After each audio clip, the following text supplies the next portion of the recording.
Okay, and we're back in Jakarta EE studio. Look how amazing it looks. Yeah, it's a pretty cool setup. Yeah, and while we're waiting for our next guest, which will be Lukas, while we're waiting for him to join, let's talk about the idea we had of taking this on a roadshow.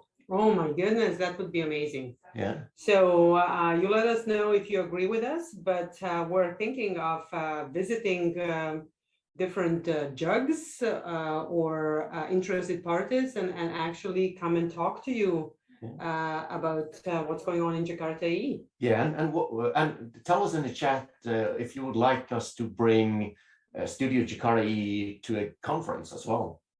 Yeah, so imagine for a change if we're person to person talking, in a physical world, not just a virtual one. Yeah, that would be amazing. Yeah. So if you're conference organizers, invite us and we will set up a studio there and invite guests and stream live. Yes. Oh, and there we have Lukas. Lukas is on the way. Hi, can you hear me? Yes, we can. We can. Oh. Hi, Lukas. Welcome. Hi. So, let's see if you have some video as well. Yeah, let me see if I can share my screen. Share. So, can you see it? Yes, we can. And so the topic of this studio session is Jakarta Persistence. And you're heavily involved in Jakarta Persistence, aren't you? So why don't you tell us a couple of words about yourself and we'll take it from there. So hello, I'm Lukas Jungman, or Lukas in Czech. I work on Persistence for about, I don't know, 7-8 years or something like that, but I'm involved in many other areas, mostly XML related stuff and activation and all that sort of thing. So basically I'm in EE work for like 15 years. So that's short about myself. Yeah, let's see if, safe harbor. That's so we are here about to share something about what's new in Jakarta Persistence 3.1. It's a minor release, so one can't expect any major changes or breaking changes. It's just a small iteration over previous release. There are only few improvements. The one people were asking a lot for is for Entity Manager and Entity Factory to implement auto-closable. There are plenty of editorial updates and clarification in the specification. And probably the most interesting part is that we standardized the extract function in a JPQL, so it allows you to extract the date or day, time, and or basically temporal parts of some relevant data type. There are also few hot topics which we are still discussing on whether we will include them or not. One thing is intend to standardize support for UUID generators. This has been brought up by people from Hibernate. There is still some discussion about this because introduction of support for this item could break backwards compatibility a bit, but I hope that we can find some solution with which won't break a lot of applications. It's there is one small thing we need to resolve before allowing this to go into the spec. Another topic, or really hot topic these days in a persistence field, is introduction of support for a repository pattern. There are basically two sorts of people. One would like to have it, the other don't want to have it. In a JPA spec or in a persistent spec. And currently, the current conclusion or intent is that this is something we want or will not include in a persistent specification, and rather help others to create new specification project under the Jakarta EE governance. For this, because we think that a repository pattern as such is not unique to relational databases only, but it is also usable in a NoSQL world, and NoSQL spec, I believe, has something already implemented in this area. It could be also used in XML-based repositories. I can imagine some mapping between XPath, for instance, or in JSON with JSON pointer, and so on. So the goal is basically to establish new specification for this and not include this in JPA or in a persistent spec. And probably the last item is some sort of support for JPMS, which stands for Java Platform Module System.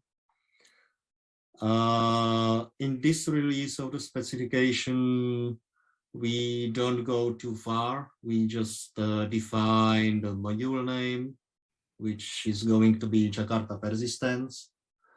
We somehow simplified the module descriptor to not have dependency on something not belonging to persistence.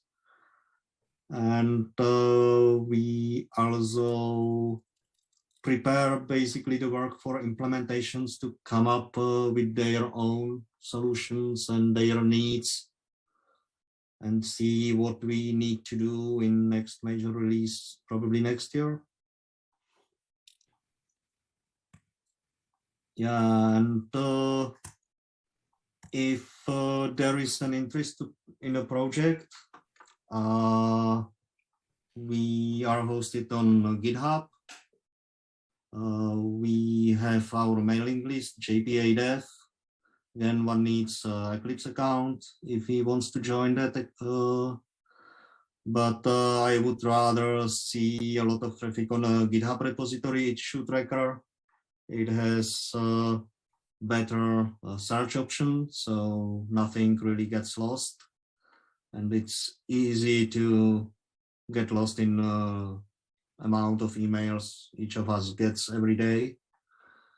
And the homepage of the project is e4j.jpa on the Eclipse.org site.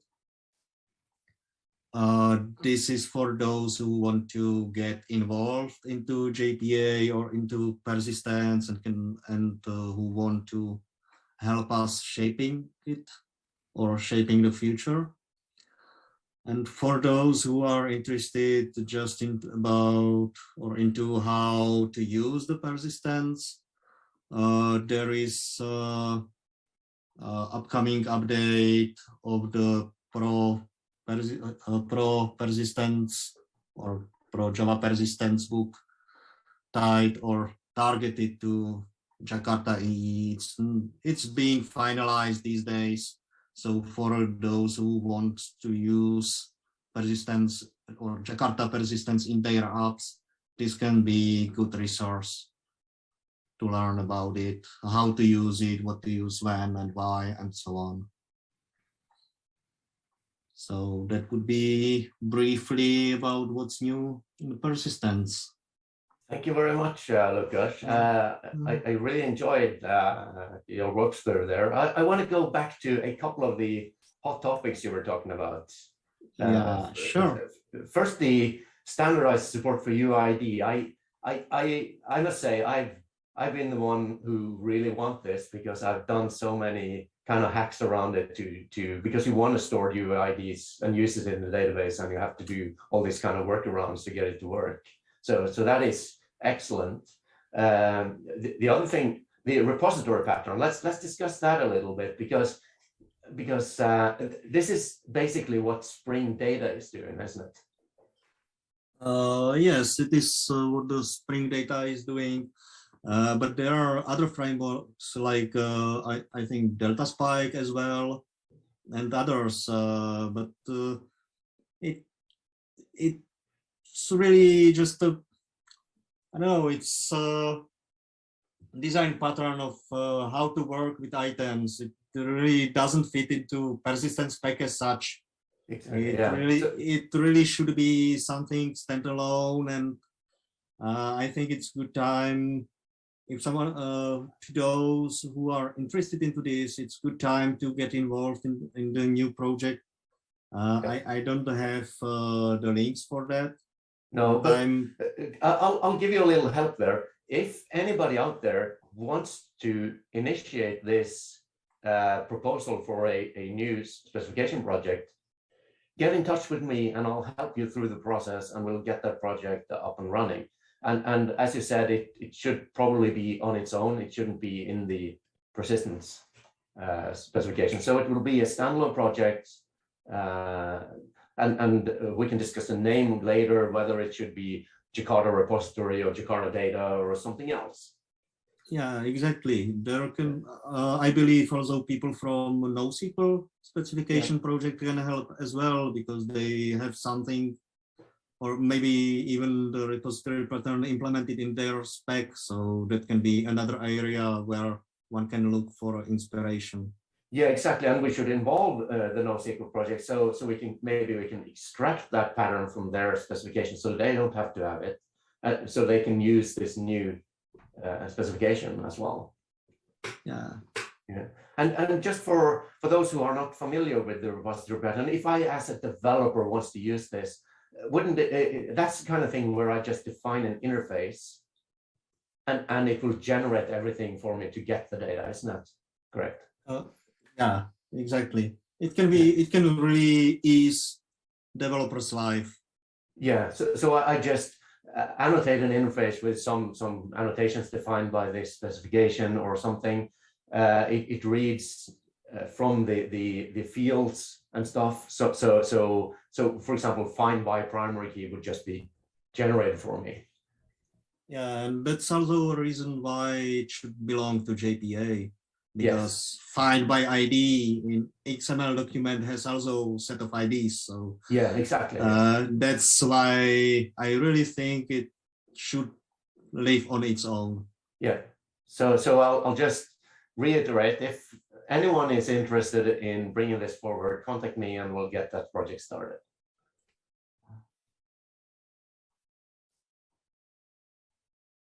So anything else? I know you had some issues, so you didn't have time to prepare a pizza, but you have time now to prepare a pizza and tweet a picture of it later if you want. Yeah, I will definitely have one for a dinner later. Yeah, that's it will be easier to prepare pizza. So anything else you want to add to this? Maybe you want to show the picture of your book again, so those interested in persistence can invite people to get in touch and follow the project mailing list. Yeah, and the GitHub repository. And the GitHub repository. And there is, everything is right on this slide. So thank you, Lukas, for putting that up. It is great to have you in Jakarta EE, and we're looking forward to have you with us in the next opportunity. Yeah, thanks for having me. Yeah, thank you very much, Lucas. And then we move forward to the next talk. And the next talk coming up is a talk by Dmitry Alexandrov, and it's called "The Coolest New Features to Skyrocket Your Microservices." Oh my goodness. Yeah, that sounds really cool. That I want to sounds really skyrocket cool. everything. Yeah. So let's take it away, Dmitry.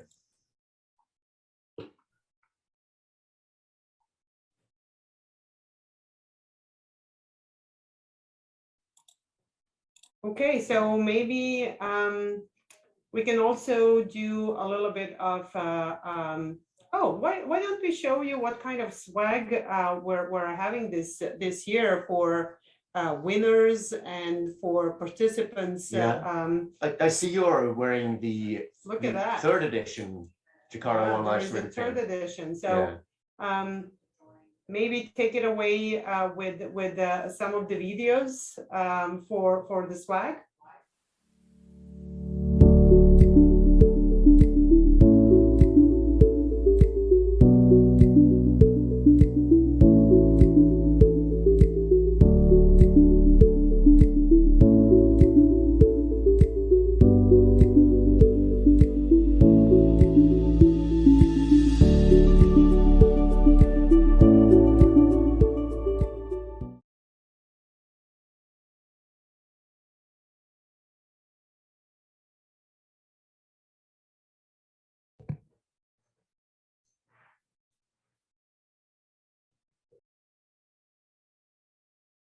Okay, so now we get the message that Dmitry is here. So the next talk by Dmitry, as I said, is "The Coolest New Features to Skyrocket Your Microservices." And we look forward to this presentation. And go ahead, Dmitry. Yeah.